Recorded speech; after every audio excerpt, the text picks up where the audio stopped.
welcome back. Super Bowl Sunday, baby. Super Bowl Sunday. So sorry about the past couple of days. I was going to make the video either Friday or yesterday, but I've been busy like the whole weekend with other priority stuff like that. But I couldn't keep you guys waiting for another day. Recording this like 4 or 5 hours before the game starts, so this should be uploaded for the Super Bowl game. How you guys doing? Hope you guys are doing well, amazing, stupendous, lovely, boys and girls. Today's today. Cincinnati Bengals bring it home, man. If y'all watch the NFL or not, Cincinnati Bengals are going to bring it home today. I am nervous as shit. Nervous as hell. But anyway, we have the fall and rise of the McLaren Formula 1 team. Remember, we have a lot of good drivers, but no driver from McLaren, most notably Lewis Hamilton, Fernando Alonso.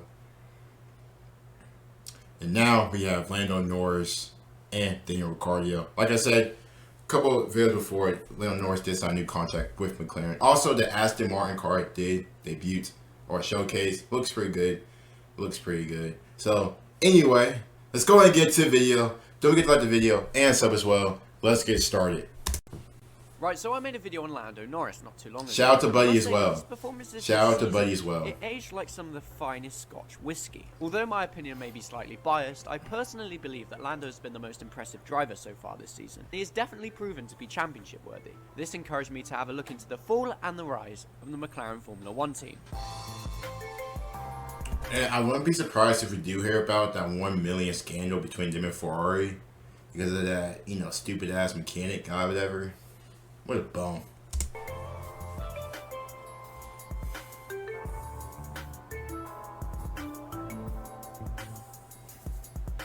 So it's no secret that McLaren haven't really been championship worthy for the best part of... Oh Jesus, it's been 9 years since the 2012 season. Oh my god.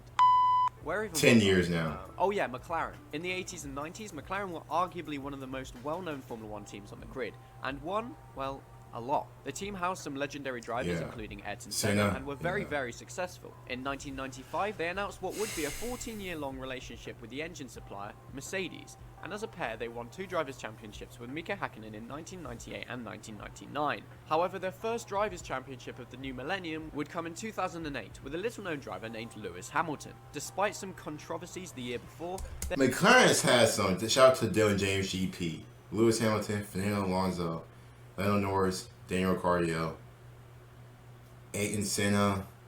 Oh my god. I think just said Mika Hakkinen. Oh my god. Oh, talk about just prospering with talent.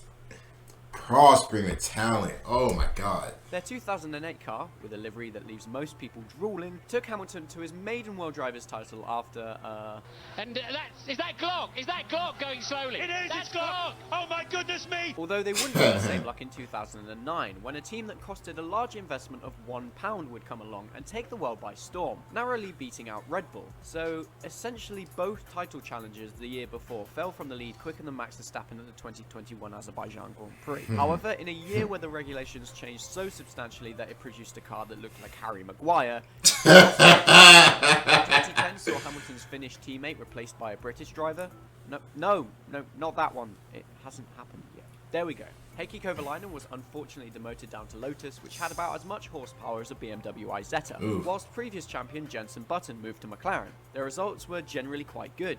Button won twice in Australia and China, and Hamilton won 3 times in Turkey, Canada and Belgium. However, they just were no match for the extremely fast Red Bull RB6. This trend repeated itself the following year, with Hamilton winning 3 races, China, Germany and Abu Dhabi, and Button also winning 3 races in Canada, Hungary and Japan. Button finished the Drivers' Championship in 2nd place with 270 points behind Sebastian Vettel, but ahead of Hamilton's 227. McLaren placed 2nd in the Constructors' Championship behind Red Bull. In 2012, McLaren won the first race of the year in Australia with a 1-3 finish for Button and Hamilton, while Hamilton went on to win in Canada, both contributing to the legendary 7 different winners in 7 different races. However, by the midway mark of the season at Silverstone, the McLaren cars only managed 8th and 10th, while the Drivers' and Constructors' Championships were being dominated by Red Bull and Ferrari. This was partially due to pit... So, sorry to interrupt, but it seemed like Button and Lewis Hamilton had a pretty good connection. Like, they were both winning races. I think about, like, 3 or 4 each. So, they had some pretty good success. This was, like, young Lewis Hamilton. Like, so I'm not really sure how long Button was racing before, like, just in general. But it seemed like those two had a pretty solid little, that partnership for McLaren was pretty good. Pit stop problems and Button's loss of form after not working as well with a new car as Hamilton was, and the car not adapting to the new Pirelli tyres. The car also suffered reliability problems, which cost the team an abundance of important points, most notably in Singapore and Abu Dhabi, where Hamilton retired from the lead in each race. Dang. The car seemed to be one of the fastest cars on the grid, but it was about as reliable as my upload schedule. Ooh, self-burn. Those are rare. 2013 marked the beginning of their Same. downfall, in my opinion. Sergio Perez replaced the Mercedes-bound Lewis Hamilton in a move that people assumed to be a no-brainer. However, the team did not score a podium finish all season, for the first time since 1980. Vodafone wasn't particularly impressed by this and decided to ditch the team before the 2014 season, along with Sergio Perez, who decided that Force India was a better idea. This left the team sponsorless, erect, and with a lineup consisting of Jenson Button and a man that does not exist. Despite this, they had a better season in 2013, picking up a double podium finish in the opening round at Australia. However, this would only go more downhill as the season progressed. For 2015, McLaren ended their deal with Mercedes, which included buying back the 40% stake that Mercedes held in the team, and reforged their historical partnership with Honda. By the best power and aerodynamics. The team announced Fernando Alonso and Jenson Button as their drivers, which excited a large majority of fans. However, this hype did everything but live up to expectations. The two cars with platypus-shaped noses spent the entire season at the back of the grid, and picked up 9th in the constructors' standings, their worst result since 1980. This was largely due to the severe lack of power within the new Honda engine. This was so bad, in fact, that my 1-litre Nissan Micra probably has a more impressive 0-60 speed. Yeah, guys, that's right. I bought. So that sucks how bad McLaren kind of got. Like, they had no sponsors, stuff like that. Obviously, they was with Mercedes for a while. But still, like, having all that success that they had during the 80s and 90s, whatever. And then from the just, like he said, shit went left around 2010, 2011. That's when shit was like, shit hit the fan. Shit hit the fan. Bought a real car. I'll make a video on it if you all want. Leave a comment. The 2016 car wasn't too much better. It was so slow, in fact, that Fernando Alonso got bored enough to attempt a cartwheel into turn 3 at Melbourne. However, the team's results were generally far better over the course of the season, being able to challenge for top 10s on a semi-regular basis.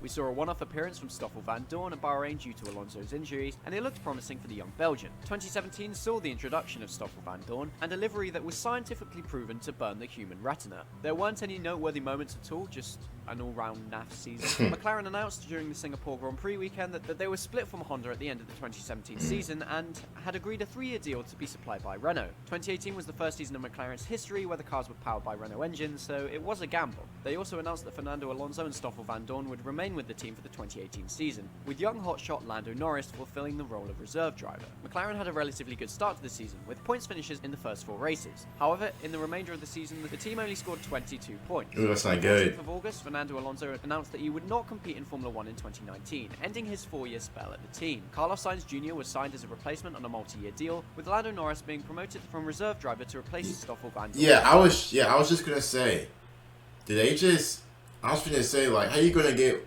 Carlos Sainz to basically take Lando's spot? That's supposed to be Lando's spot. Like, he left, like Fernando Alonso left, and then old dude left. I can't really say his name.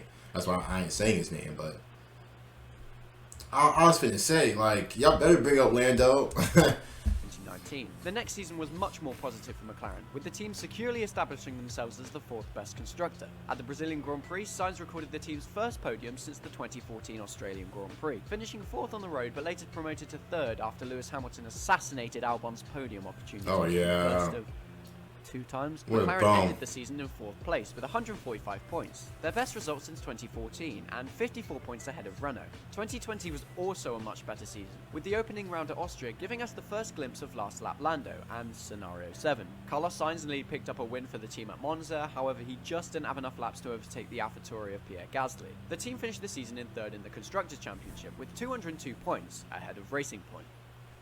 Carlos Sainz made a move to Ferrari for the 2021 season, with highly regarded Aussie driver Daniel Ricciardo occupying the second McLaren seat. Danny Ric has taken quite a while to settle into the car, struggling to get consistent points finishes. Lando Norris, on the other hand, has made an incredible impression this season, picking up 3 podiums so far at Imola, Monaco, and now Austria. His worst result currently being 8th at the Spanish Grand Prix. However, he has consistently finished P4 and P5 behind the Red Bulls and Mercs, so he has very much been the best of the rest. The last race at Austria was our first glimpse of Lando taking the fight to the others in quali, on merit, qualifying in second, a mere 400ths off Max Verstappen. In my personal opinion, Norris has demonstrated his championship winning potential this season, and I really do believe that he is a future champion. However, with his 5-year contract to McLaren, the important question is, will McLaren be championship winners? Yeah, Obviously, I was just going to say however, that. with the new regulations, anything can happen.